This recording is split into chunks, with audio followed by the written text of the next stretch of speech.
merci d'être là gërëm la ci teewaay bi ci Yeewu Leen. On a fait appel aussi à beaucoup d'enfants, ils sont derrière. Je pense que mën nañu ñëw ñu sëmbaxloo ñun ñëpp ci plateau bi ñu ngi wàcc li nga xam ne ni mooy saison bu bees bu Sen Petit Gallé. Merci Ngoné ci teewaay bi ci Yeewu Leen. ñu bàyyi la nga nuyoo ak suñu xarit yi.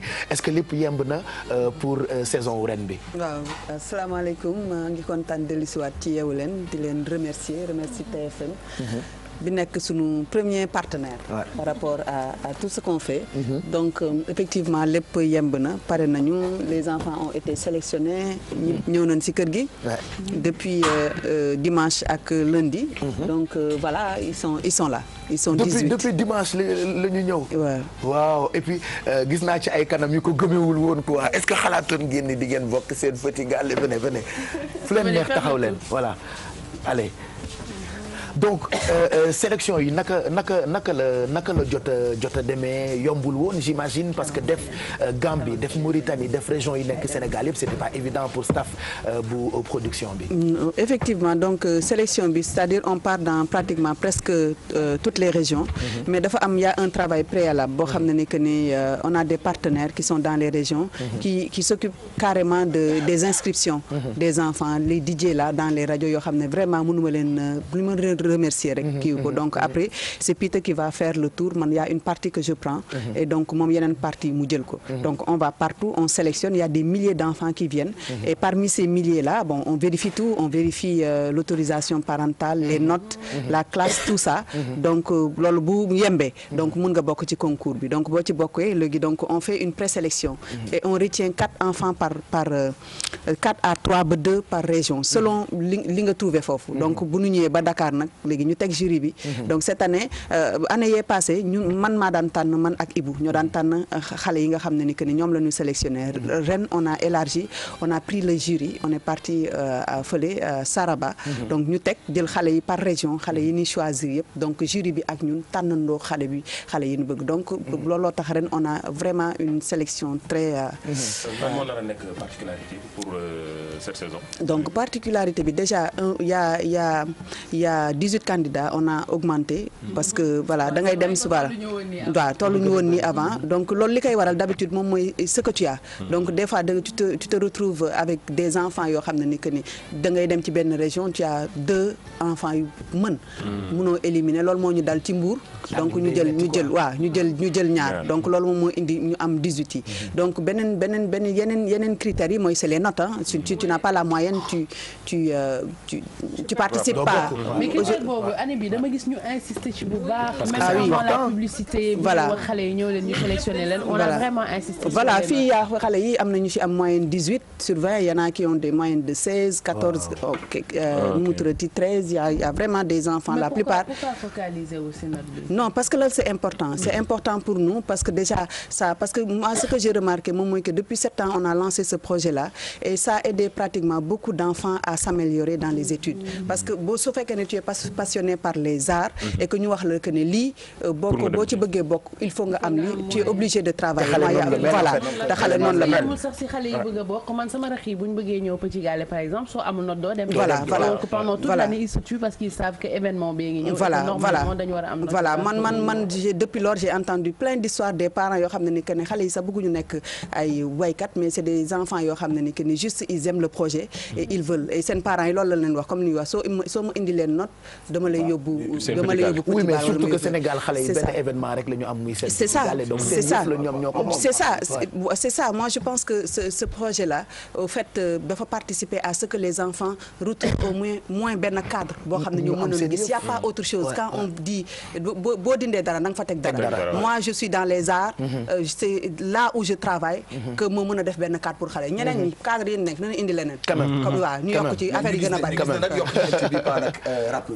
waaw ñu yokk ci lu ma neex parce que ren édition bi dafa am solo ndax dañu jël ko am maanaa aussi ñu jël tuddee ko projet bi Akon mu vraiment mu nekk loo xam ne ni kii donc ñun quand on l'a approché pour tuddee ko projet bi il l'a accepté on a fait même des vidéos ensemble yoo xam ne génnagul ci télé bi donc voilà nous on s'est dit voilà Akon c'est tout le monde le connaît dans ce milieu-là.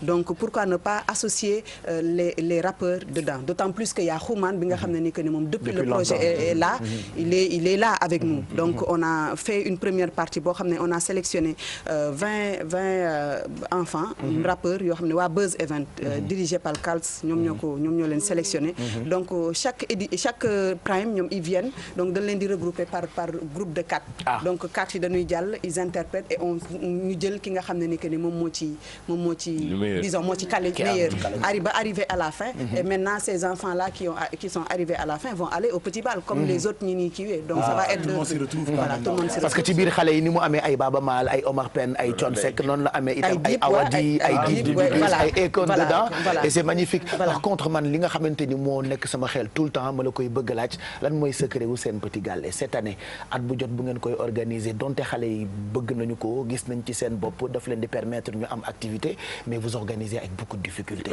Oui, on organise avec beaucoup de difficultés mais c'est un projet boo xam ne ni que ni disons au départ c'était très difficile parce que quand tu montes quelque chose boo xam ne ni que ni c'est quelque chose qui touche aux enfants parce que fii boo xoolee les émissions éducatives c'est des émissions yoo xam ne ni que ni pratiquement du am audience donc c'est pas la seule émission d'enfants que je fais une autre émission qui s'appelle Sen Petit Génie depuis plus de 4 ans qu'on installe des salles informatiques dans des écoles yi nga xam ne ni que ni ñoom ñoo gagné donc cette émission là ce qui fait c'est que le art moo mel noonu art loo ci def nii dafay ñëpp a koy dégg donc aujourd'hui ñun particularité yi ñuy yokk ci émission yi moom mooy que ni on travaille beaucoup plus à ce que cette émission là mu cadre beaucoup plus dans le social et régler les problèmes yi nga xam ne ni que ni moom lay xale yi jànkonteel dans la vie par exemple cette année on a pris 2 à 3 thèmes yoo xam ne ni que ni qui me tiennent à cœur on a associé l'empire des enfants dedans et pour vraiment jéem a dimbali indi sunu ndimbal tuuti rek ci les enfants qui traînent dans la rue beneen kii bi moom mooy que ne mariage précoce des enfants avec World Vision c'est des gens que moi-même man maa leen approché parce que pour aider à ce que ces messages là soient entendus ces messages soient portés et je me suis dit que les messages qui touchent les enfants pour ñu am solo il faut que xale mu porter ko parce que mag mënul wax à la place de l'enfant donc c'est la raison pour laquelle même enfants et réseaux sociaux également on va en parler donc il y a beaucoup de thèmes parce que Sen Petit Gallé c'est pas uniquement les primes tous les jours il y a des capsules yoo xam ne ni que ni dafay passer après le journal de 20 heures où on traite des thèmes qui touchent les enfants on fait du théâtre on fait de l'éducation on fait des waxtaan on fait beaucoup de choses mais c'est vrai que ne prime bi moom mooy affaire bi nga xam ne ni c'est bii nit yi di kii donc voilà tout n'est pas parfait quand tu fais un projet donné 100% lépp parfait mais dans ce projet-là moi je trouve que c'est un projet magnifique c'est un projet à soutenir parce que tout simplement il y a pas quelque chose qui peut aider l'art dans ce pays-là. Il y a quelqu'un qui a fait un travail extraordinaire pendant plus de 20 ans muy Aziz Samb boo xam ne ni que ni son émission-là Oscar des vacances a révélé tellement de talent ay Carloudi ay tout ça ces enfants ces gens-là sont venus de là-bas donc moi pour man Sen Petit Gallé c'est une émission boo xam ne forcément on peut pas dire que l'enfant après bu nekkee adulte c'est ce qu'il va choisir mais ça va l'aider parce que quand tu entres dans l'école il y a des programmes yoo xam dañ koy teg yoo xam ne am na musique xale yi dañuy jàng musique dañuy jàng théâtre dañuy jàng autre chose aujourd'hui le fait d'être sur scène et de compétir mu jox la fit jox la daf la mën a aider par rapport à l'entrepreneuriat daf lay mën a aider par rapport à toutes sortes de projets boo xam ne ni que ni mën ko jël ci sa àdduna du l'intérêt parfois aussi di suivre xale bi bon après parfois tamit di won sénégalais yi tamit xale bi kii jaar Sen Petit Gallé il y a 2 ans 3 ans ou x année boo xam mi ngi ci ginnaaw après fii la mujjee que ça soit même bu fekkee choisirul musique bi ou leneen mën na choisir leneen li nga wax kon que ça soit mu nekk entrepreneuriat wala beneen. tout à fait donc tout à fait ce projet ñun am na ay xale yoo xam ne depuis lors on est avec eux yoo xam ne ni que par exemple ren moi j'ai eu pratiquement presque tous mes candidats ont eu le BFM Mame Diarra qui a remporté l'année dernière elle a eu son BFM français avec une mention très bien Mame Mbegué elle a eu son BFM Bintou elle a eu son BFM ces enfants là c'est des enfants qui ont fait le tour du monde ren Mame Diarra elle va partir avec le groupe là que l'anglais là a monté qui s'appelle Now United, qui est quand même un groupe boo xam ne comme que c'est l'ancien manager de Spice Girls. C'est pas n'importe quoi. Cette fille-là, elle va partir dans quelques jours à Los Angeles en stage. Elle va partir pendant 1 an en 2018 pour une tournée. C'est gigantesque. Donc moi je pense que c'est le travail bi loolu lay indi. C'est-à-dire que dafa ànd ak lu bari loolu lañ ko andi. Moi je pense que àdduna dañuy construire. Il faut pas ñuy jël di toj. nañuy construire li nga xam ne dafa nekk ci un projet dafa peut-être du baax ñun ko jubbanti mu rafet parce que tout n'est pas parfait dans la vie. Mais moi ce projet-là c'est un projet qui me tient à cœur que critique bu mu munti demee kenn muntu doo tabaxoo àdduna ñëpp nekk ne gongo. Moi ce projet c'est je suis dans les arts, nous sommes dans les arts. Kër gi li ko tabax art la. Donc personne ne peut m'empêcher de me distraire dans mon travail. Personne ne peut m'empêcher d'aider à ce que c'est de pousser ces enfants-là à ce que ñu jàll. Ces enfants, moi j'ai aidé à que beaucoup d'enfants sont maintenant dans des écoles yu bien yu cher yoo xam ne man awma moyen wu fay ko seen parents amul moyen fay ko. Ils sont logés là-bas, ils sont nourris, ils sont à l'internat. C'est grâce à Sen Petit Gallé. Donc aujourd'hui moi je me dis que c'est un projet à encourager, à soutenir comme des projets yeneen projets yoo xam ne ni que ni ça tourne autour des enfants comme Sen Petit Génie. Aidons à ce que mu pousser vers l'avant. Mais Ngoné dañuy wax sax que genre à chaque fois que tu as un projet ñetti nit dinañ la contre ñu bëgg a def exactement la même chose ñu bëgg a def exactement le contraire et masse bu gën a bëri ñi nga xamante ne ñoom du ñu def mais ku def ñu critiquer et je pense que Petit Gallé bu fekkente ne neexul Sénégalais yi du résister jusqu'à présent et que chaque fois muy def salle comble depuis 7 ans donc je pense que il y a des gens qui critiquent pour critiquer mais c'est pas grave. Non, c'est pas grave. Je veux dire que des fois quand tu as l'occasion d'éclaircir des choses, à éclaircir dans qui parce que nous on n'est pas là pour qui, on fait notre travail, c'est notre travail parce que nous munti demee même si ce projet s'arrête, on reste des artistes, on va continuer, on a construit ñun artistes yi ñu yore, c'est des enfants. ay ñoom Momo Dieng c'est des enfants c'est des enfants qu'on a, c'est des enfants stars yoo xam ne ni que ne ils sont partis de rien aujourd'hui ils aident leur famille dañuy joxe dépense seeni kër dañuy dundal dañuy kii et que loolu la ñuy disons à la fin c'est loolu ngay wut bi ngay wut pour mën a jàppale sa bopp jàppale say waajur mais ci dans la dignité c'est ça xale yi nga xam ne bu ñu rejoindre que gisee dans la dignité qui sont donc amul et je pense que le Sénégal il est temps aussi quand même ñu mën a bàyyi xel voilà que y a bu lañ mën a woon coulisses c'est que comment ça se passe ak li ngeen di daj pour yor a xale déjà boo amee ñaari xale yu la andil vacances sa kër yow mi sa bopp déjà li ngay daj à plus forte raison ñi nga xam ne bokkuñu ndey ak bàyyi jóge ci horizon yu wuute la responsabilité oui affaire bu ngand moo nekk ci ginnaaw en fait feebar xam nga xale dañuy feebar et cetera il y a le stress gelu bi ñoom dañuy ñëw fii donc c'est énorme il faut que nit ñi di gis loolu et malgré tout vous y arrivez nekk ci Gambie Kololi nga dëkk yaa ngi am ñaata at 15 nga am ren est-ce que pare nga pour nga def lu mag ci Sen Petit Gallé waaw di nga def comme ñi fi jaaroon ñooñu dañoo mën a woy de bonne chance moom mooy candidate bu Gambie beneen candidat yow noo tudd je m'appelle Alassane Sam jaajëfate bon ki jógee Dakar moom bàyyi na dañu may tere propagande tonton Ousmane Seck mi toog fële xam naa ni moom xale bi neex na ko bon mais pour le moment gisaguñu talent yi dañuy def juste présentation. Alassane Sam alias Alou. présenté wu. alias Alou Mour 1. li moo tax Mour ñu jël ñaar. léegi affaire bi nu muy demee samedi. affaire bi moom damay nopp di leen lekk dara du yomb xam naa ni moom moo raw kaani ak dugub. non kay may daf may ñu ko fi. daal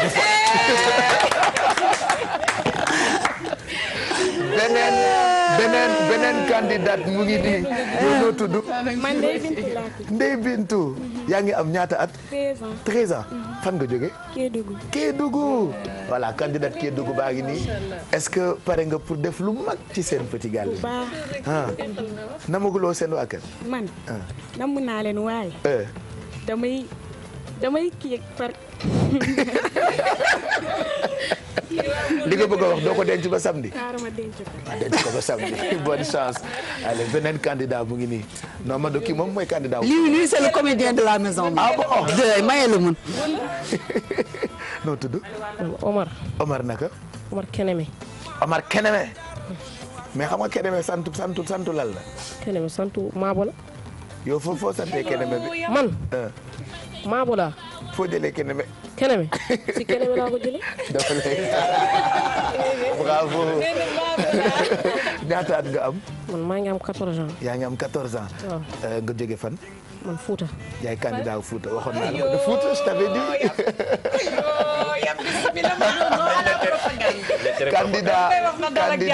candidat bu Fouta est-ce que ren pare nga pour def lu mag ci seen petit gàlle bi. waaw ren moom xam nga coupe bi mosu faa dem. dama bëgg nag maa ngi ñaan rek coupe bi dem foofu incha allah. mu dem Fouta. waaw kon ñëpp dinañu kontaan. allez bonne chance. il reste 2 candidats je pense voilà benn candidat a ngi nii. yow noo tudd. Waoundé nga tudd comme foo dëkk. diaspora. ah d'accord yaay candidat diaspora yaa ngi jóge fan. France. yaa ngi jóge France mais Waoundé mooy sa tur. waaw am nga ñaata at. 15 c'est bien ça ren est-ce que pare nga pour woy bu baax ci seen petit gàlle def wane sa talent ak yi nga am yëpp. waaw incha allah. di nga ko def. c'est sûr.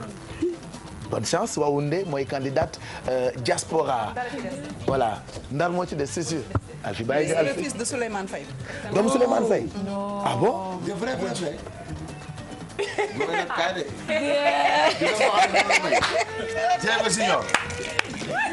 jërëjëfate mais Pape dina ma rey moo gën a xale dañuy nangu de. bunt bi tëjee naa mari jox ko caabi ji. ah yow la woon. non c'est blague. doomu Souleymane Faye noo tudd. Pape Birane Faye. Pape Birane Faye am nga ñaata at Pape Birane. 12 ans. tu as 12 ans mais sa Pape dafa mën a woy de wala yaa ko dàq woy. yow yaay candidat bu fan. Saint-Louis. yow yaay candidat bu Saint-Louis waaw. doomu Souleymane Faye bon duma sori. est-ce que pare nga pour def lu baax ci seen petit gàlle bi. waaye il est comme son papa waxam du bëri. am nga ñaata at. 12 ans. am nga 12 ans bonne chance d'accord mais chapeau bi nice na de jaajëf waay yéen ñëpp wax ngeen. mais da ngeen kii da ngeen ruus wala est-ce que ñu ngi leen di jox ngeen lekk bu baax est-ce que yéen a ngi nelaw fu neex est-ce que xalaatoon ngeen li ngeen doon seetaan ci télé bi di ngeen dem ba yéen ñu leen di seetaan gëmewu leen ko de. si bon ben bonne chance en tout cas Ngoné on félicite encore équipe staff bi nga àndal ci liggéey bi parce que dafa am ay nit yu bëri yoo xamante ni ñoo nekk ci ginnaaw ba tey ñu rey seen bopp diggante présélection casting et tout ce qui s'en est suivi te léegi la liggéey bi di gën a metti donte ci li ñu génn metti woon na. c'est ça mais liggéey jooy bi moom c'est la nar a commencer. bon cette samedi on va pas éliminer.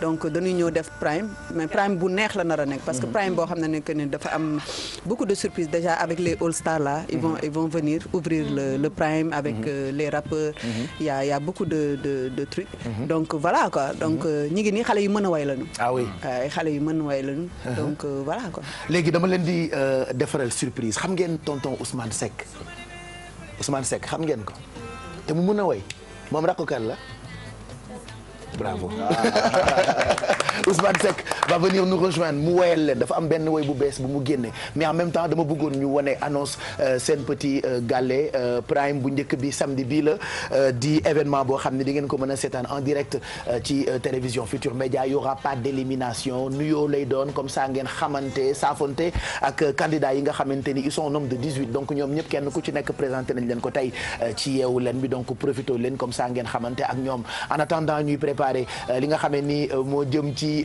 annonce bu seen petit gàllé vidéo bu bees bu tonton Ousmane Seck la ñuy bégalee xale yu seen petit gàllé Ousmane noo leen gisee bi nga ñëwee léegi. micro. xale yi de Pape Cheikh bi ma leen gisee macha allah. maa ngi leen di tooñ léegi naan leen ñi ñooy futurs stars yu Sénégal. ah oui et puis dañu am yar dañu cool. macha allah parce que daal maa ngi koy wax léegi sama boy man leen xam naa TFM moom. bu amul woon Sénégal. musique bi dina gën a soxe. kon du baax du baax.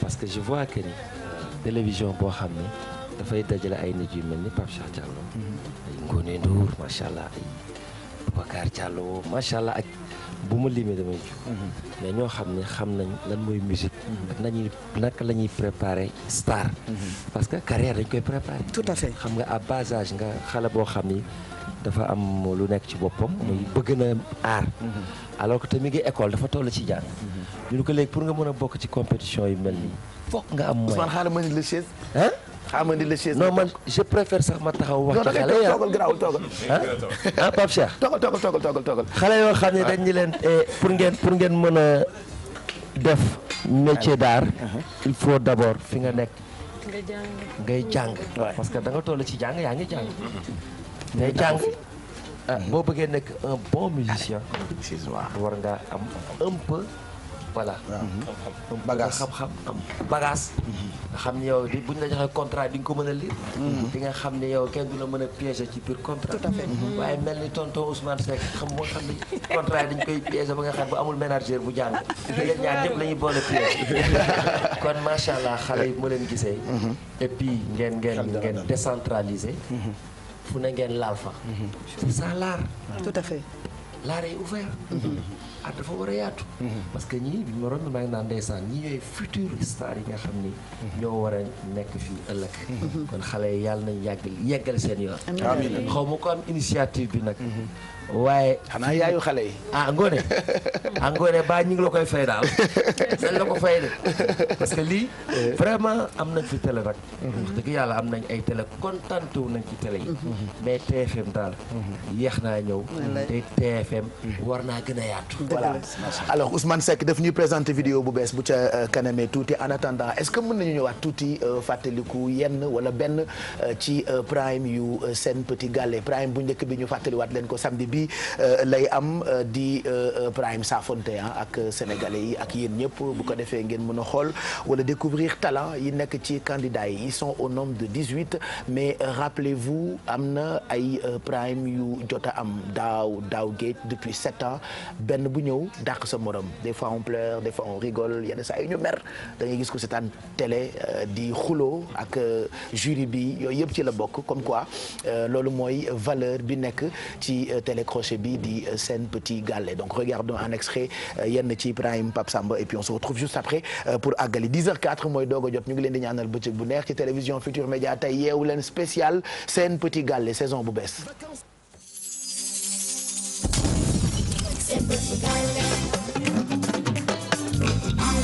vacances yi léegi ñu ñëw xale yi di xaar seen émission bi leen di wettali ak di leen bégal ci vacances yi Sen Petit Gallé 2017 présélection yi maanaam tànn gi ñuy tànn xale yi day tàmbali lu ko dalee 30 juin ba 12 juillet soo amee autorisation parentale te nga am lu toll ci fukki at ba fukki at ak juróom mën ngaa bokk ci émission bi fexeel am moyenne ko amul moyenne à l'école du ci bokk kuy ñëw da ngay indaale sa këyitu école amal autorisation parentale wooteel gaaw nga inscrire léegi ci présélection yi dañuy tàmbalee Gambia Saturday the 1st of July Pincha Mi Hall wooteel gaaw 212 Mauritanie le 1er juillet La Case wooteel ci 46 44 63 10.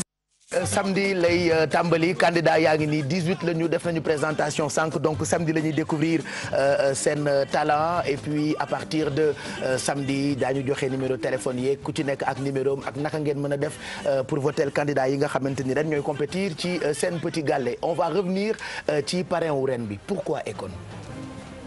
Akon pour man c'est logique. C'est logique parce que depuis l'album Sénégal rek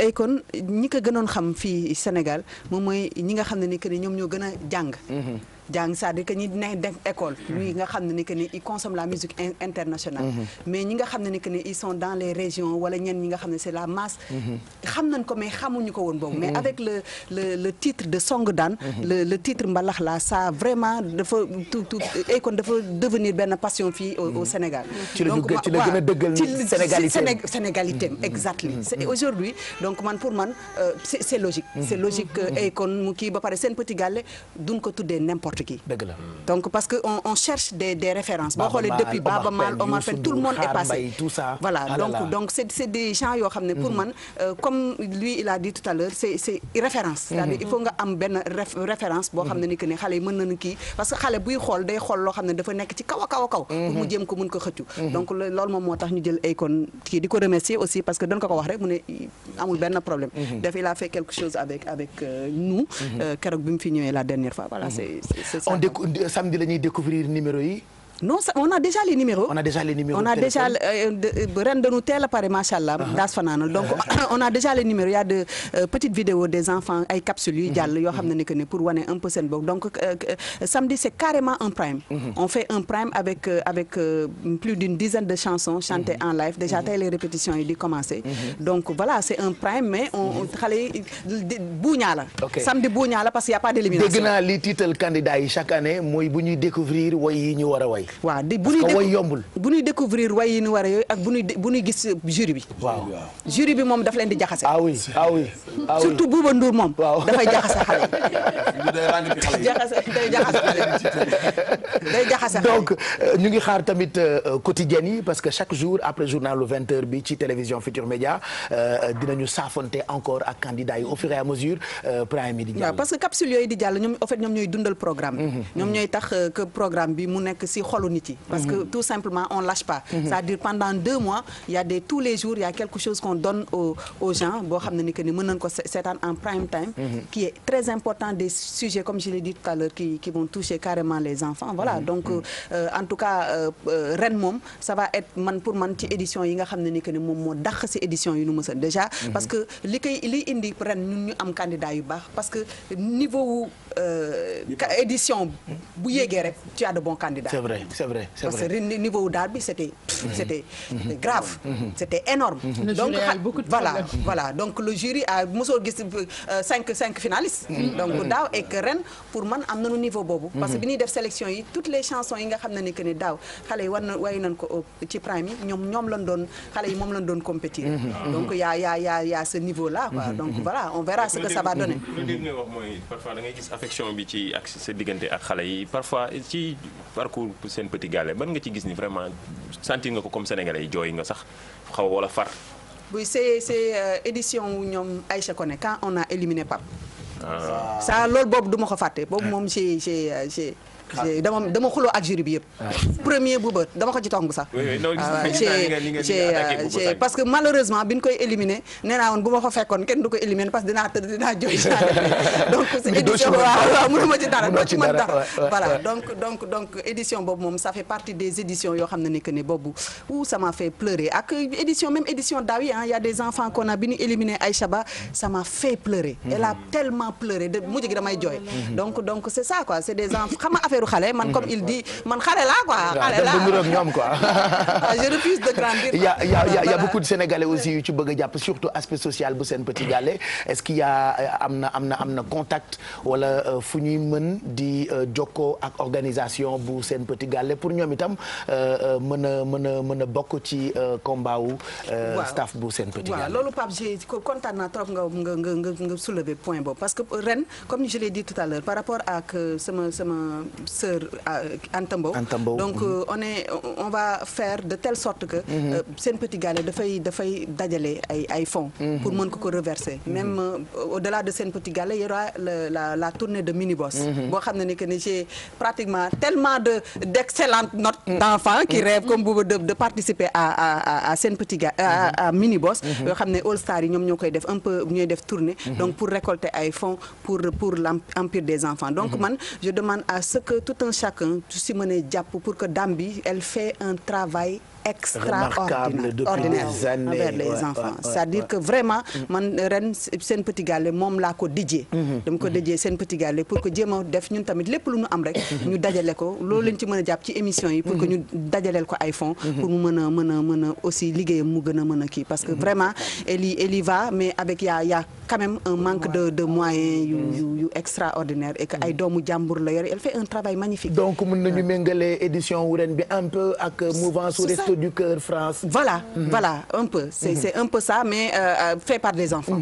C'est un peu ça. donc am na ay contacts peut-être wala yooyu yëpp dinañu ko joxe. voilà li ñu bëgg moom mooy non li ñu bëgg moom mooy que ne chaque prime. on va mettre en exergue ça. on va mettre ça en exergue. voilà numéro de téléphone. non et que même dans la maison de Sen Petit Gallé il y a un enfant boo xam ne ni que ne dafay représenter un peu moom mooy disons moom mooy porter waaw moom mooy porter le combat des enfants dans la rue. keneen ki moom mooy porter affaire mariage précoce des enfants keneen ki enfants et réseaux sociaux. donc lors des primes on va avoir tout le temps de benn rappel. pour que nit yi di mën a dimbe même xale yi ñëw ci prime lépp lu nu am mën na ko indi ko am dërëm ñaar dërëm loo am nga baax na. nga xam ne ñu dajaleel ko quand même dame bi. quand même ça elle a un projet de construction de kii pour depuis longtemps. et je trouve que voilà quoi xëy dañuy seetaan un peu quoi. donc voilà ñun lépp luñ ci am. comme émission bi am na doole. donc peut-être mën na dimbale quoi tuuti. voilà donc faites vos dons dinañ joxe numéro yeeg lépp loo xamante ni war na ci pour social bi nga xamee ni édition wu ren bi dañ ci bëgg a jàpp ngoone da ngay toogandi ak ñun Ousmane Seck tamit mu ngi fi pour présenter ñu vidéo bu bees en même temps Tata Alfie est-ce que mos ngeen yéen a ngi seetaan Alfie ah li muy togg daf leen neex kan moo bëgg a dem ci wetam jàppale ko ci li muy togg yow ah. waaw léegi ku mu neex mën nga dem ci wetam wala bu leen neexee ngeen dem ngeen xool naka lay toggee ci télé bi alors Alfie Bari Sofia nga àndal je pense que mën nañu ko xool et puis en même temps xale yi ñëw xool naka ngay toggee ci émission bi def leen comme fii seen kër la voilà taxawaalu leen voilà yéeg leen ci kaw table yi taxaw leen ci wetu Tata Alfie ngeen découvrir alors Alfie comme chaque matin dafay ànd ak